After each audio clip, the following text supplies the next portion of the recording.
Years of hard work by a dedicated team of shortwave monitors back in the mid-1980s culminated in this, the Woodpecker Project, a preliminary report.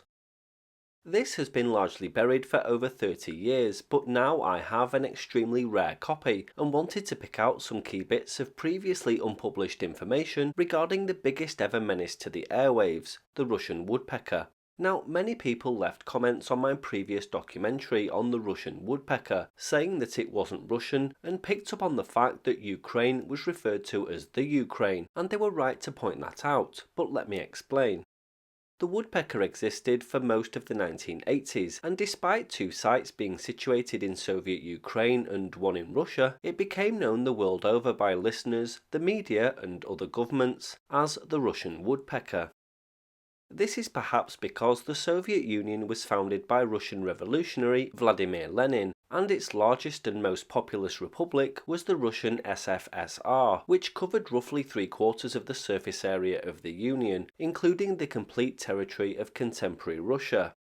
As for the Ukraine bit, until its independence in 1991, when Ukrainian leaders formally asked the world to drop the and just refer to the country as Ukraine, the Ukraine was commonly used in reports on the woodpecker from that time, and this is what was quoted in that video.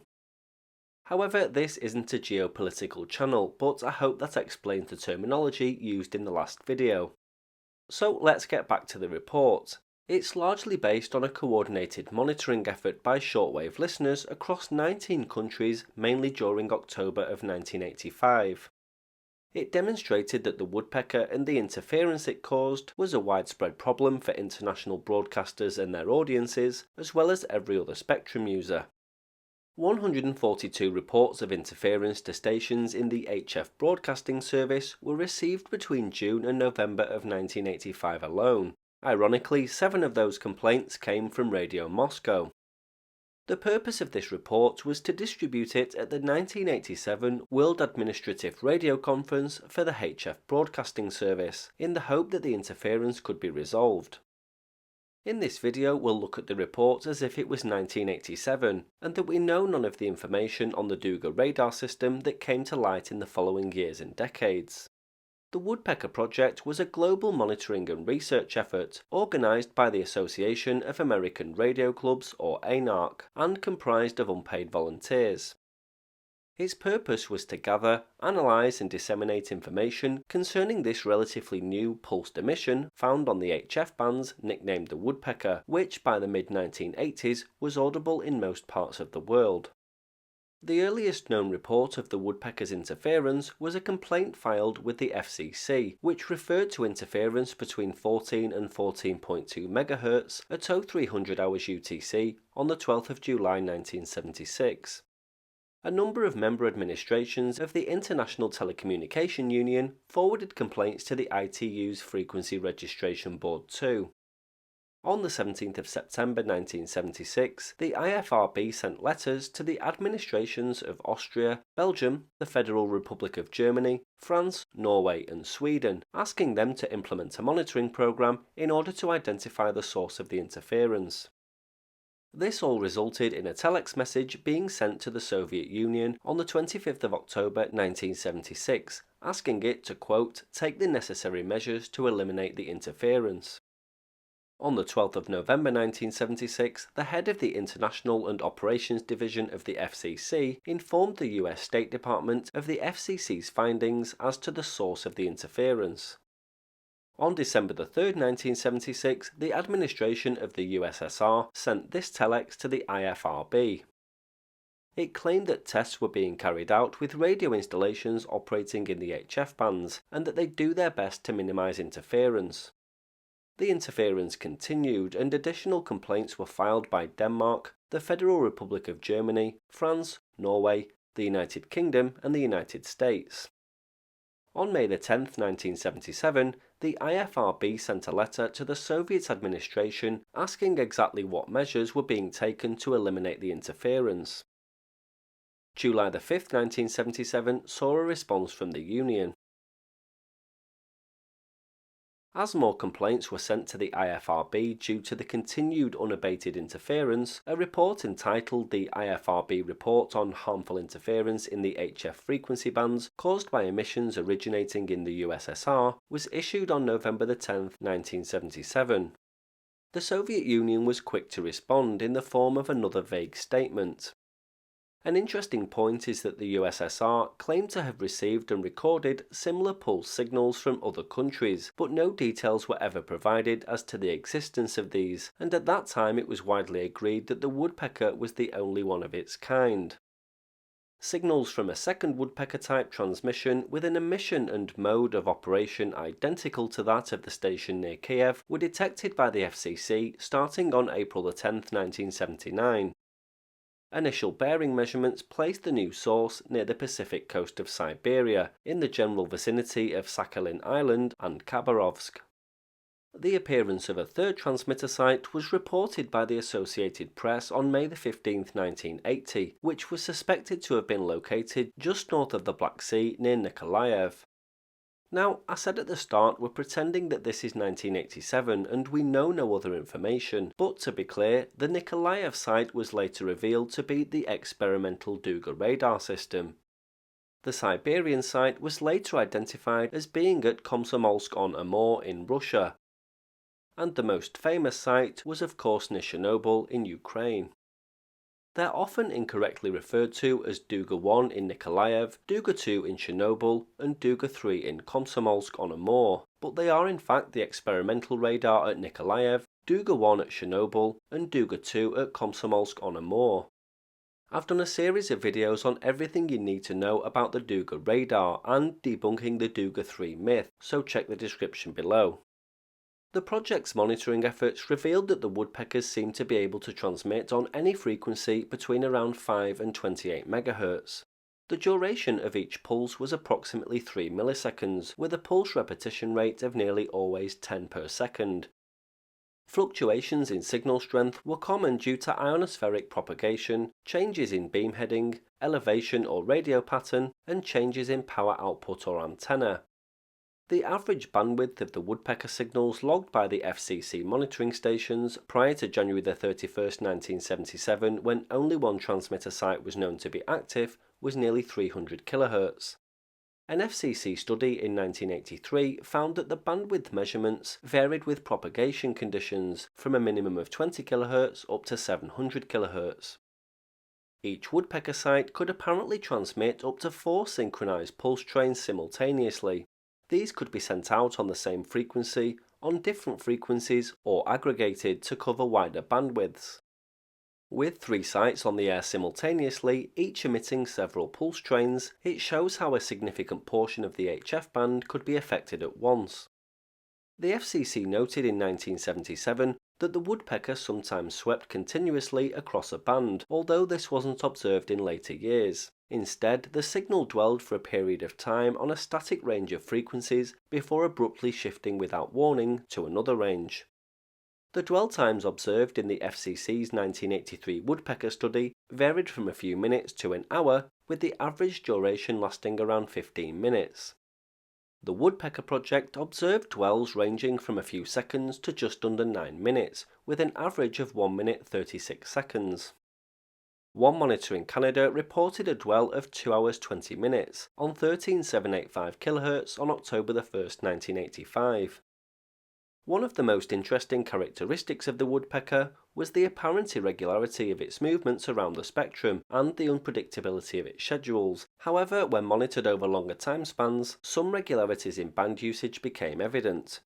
For this reason, the Woodpecker Project decided to organise a global coordinated monitoring effort in order to learn more about its habits and band use. They knew that the second session of the World Administrative Radio Conference for HF Broadcasting was due to take place in early 1987 and believed that it would be the appropriate forum for discussing this issue. October 1985 was designated as a month for intensive information gathering by the Woodpecker Project. The 2 main goals were firstly to establish the general patterns in band usage of the woodpecker, and secondly gather specific reports of interference caused to international broadcasters. Involving monitors around the world would help to highlight the widespread nature of the problem. Beginning in May 1985, through announcements in radio publications and on broadcasts of popular DX programs, shortwave listeners around the world were invited to sign up for a coordinated monitoring exercise scheduled for October 1985. Those who volunteered were asked to rank according to their preference one or more 3-hour timed periods on the 1st, 4th, 7th, 10th or 13th of October, during which they'd be responsible for scanning a band 3 MHz wide at least once every 10 minutes. 117 shortwave listeners returned the sign-up forms, in most cases expressing preferences for several time slots. The Woodpecker Project reviewed the volunteers' preferences and assigned them shifts on a first-come, first-served basis. Since each monitor was to scan 3 MHz during one or more 3-hour shifts, and the project wished to cover 5 to 23 MHz, monitors were assigned to one of 6 bands during one or more of the 8 shifts. The overall schedule consisted of 6 bands times 8 shifts, or 48 band shifts per day.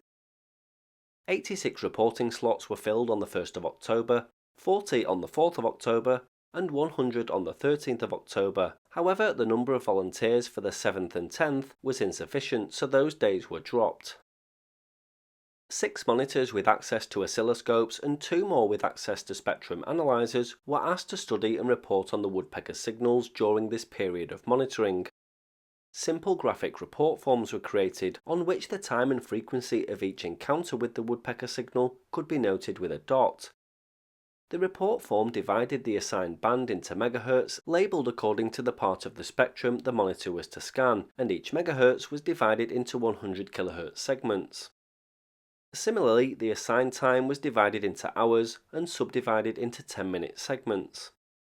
195 completed report forms were turned in by 96 monitors from 18 countries, and more informal reports, some quite detailed, were included too. Overall, several thousand woodpecker encounters were reported. The reports were first screened to detect obvious misidentifications of the signal. The forms were sorted in various ways to collate the data. This graph shows where the woodpecker signals were observed by scheduled monitors on the 1st, 4th and 13th of October 1985. To generate this graph, data in the reports was combined in the following ways. The spectrum from 5 to 23 MHz was divided into 250 kHz segments, and the 24 hours of the day were divided into half-hour periods. A graphic symbol specific to each day was put at the appropriate location in the grid of the composite if any monitor reported hearing the signal anywhere within that 250 kHz anytime during that half hour. Additional reports falling within the same 250 kHz half-hour data bin were not indicated unless they were from another day. Although this method sacrificed some of the resolution available in the raw data, it smoothed out variations in individual monitors' band scanning and dotting methods, and made the general pattern of the woodpecker's band usage somewhat more visually apparent. This smoothing also brought out other general features of the graph. For example, the worldwide composite showed vertical discontinuities in reported woodpecker activity every 3 hours. These coincided with scheduled shift changes. The project reviewed its reports and procedures carefully to find an explanation for these shift-related discontinuities. Their tentative conclusion was that the discontinuities were not artifacts resulting from defects in their methods, but rather evidence that the reception of the woodpecker signals varied significantly from place to place. During each shift, a different group of monitors was on duty. Regional sorts illustrated how strongly location affected the audibility of the woodpecker signals. In the project's view, the shift-related discontinuities were primarily due to the uneven geographic distributions of the signals themselves, made manifest by the abrupt changes in distribution of the monitors from one shift to the next.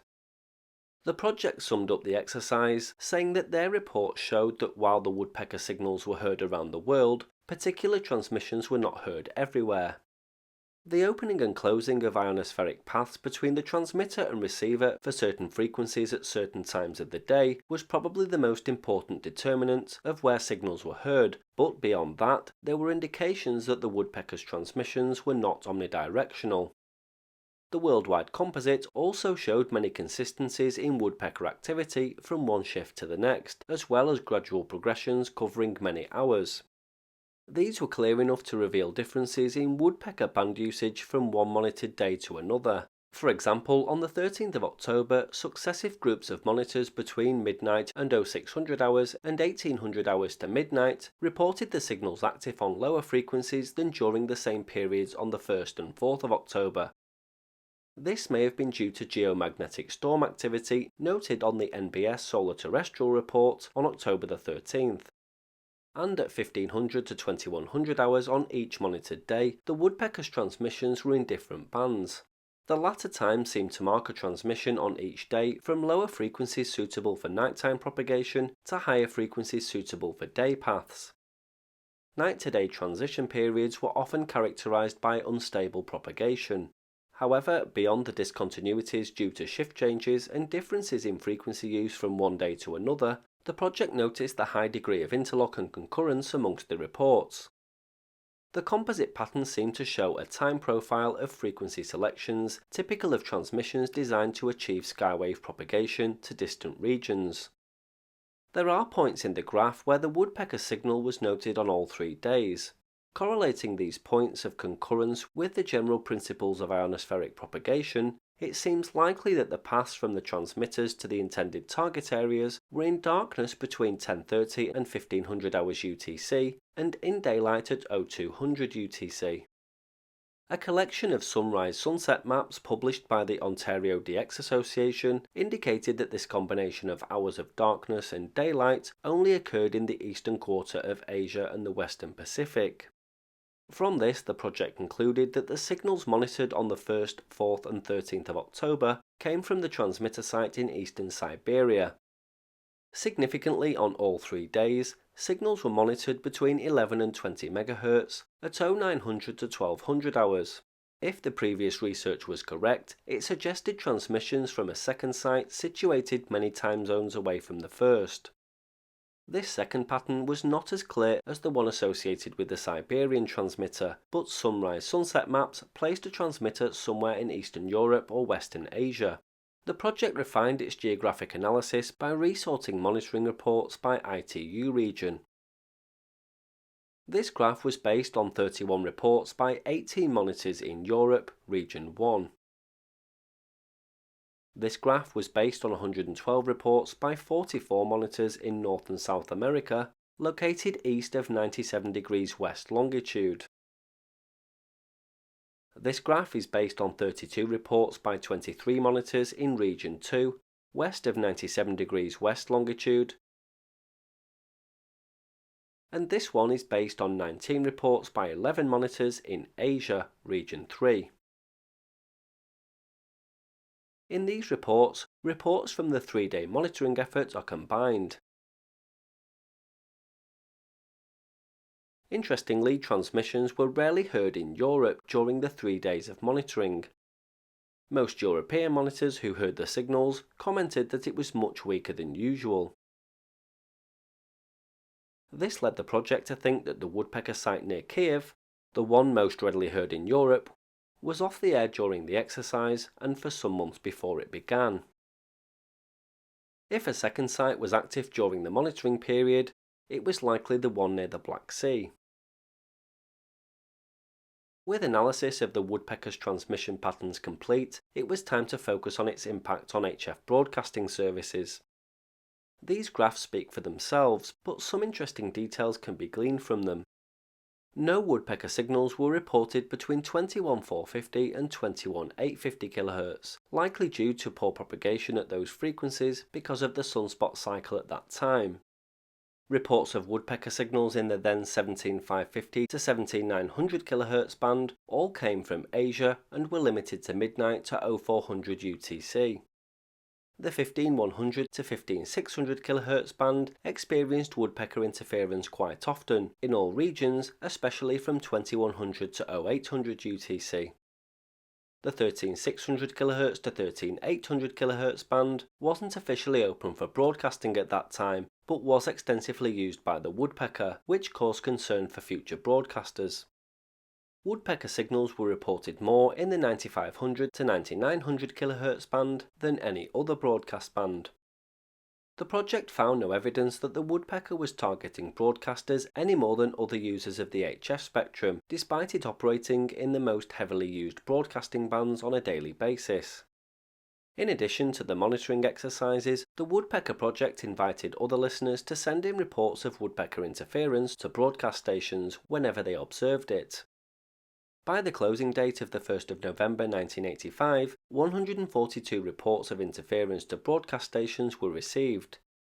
Each one was checked against official broadcast schedules. 99 of the reports were credible when compared to publications and other broadcast schedules. Radio Australia had the most reports at 17, followed by the BBC with 12. The Voice of America received 9, Radio Japan had 8, Radio Moscow had 7, Radio Beijing had 6, Radio Tirana had 5, and Radio Nederland had 4. The reports of interference to Radio Moscow suggested that the woodpeckers weren't causing deliberate international interference to broadcasters. Why would the Soviet Union deliberately jam its own international broadcasting service, along with its allies like Radio Prague and Radio Sofia? So that was the report, but what next? Well, it was presented at the 1987 World Administrative Radio Conference on the High-Frequency Broadcasting Service in Geneva, Switzerland. Bob Horvitz, who presented numerous copies of the report, didn't speak to anyone in the Russian delegation, but they identified him early on in the conference and glared at him throughout. He sat with the American delegation directly behind the Chinese delegation, who couldn't put the report down. They read copies of it day after day. There was never any resolution by the US regarding the woodpecker, but the report got a lot of attention at the conference. The beginning of the end of the Soviet Union between 1989 and 1992 saw the woodpecker disappear forever, and only the receive site at Chernobyl remains today. There's a whole series of videos documenting all 6 transmit and receive sites in the description below.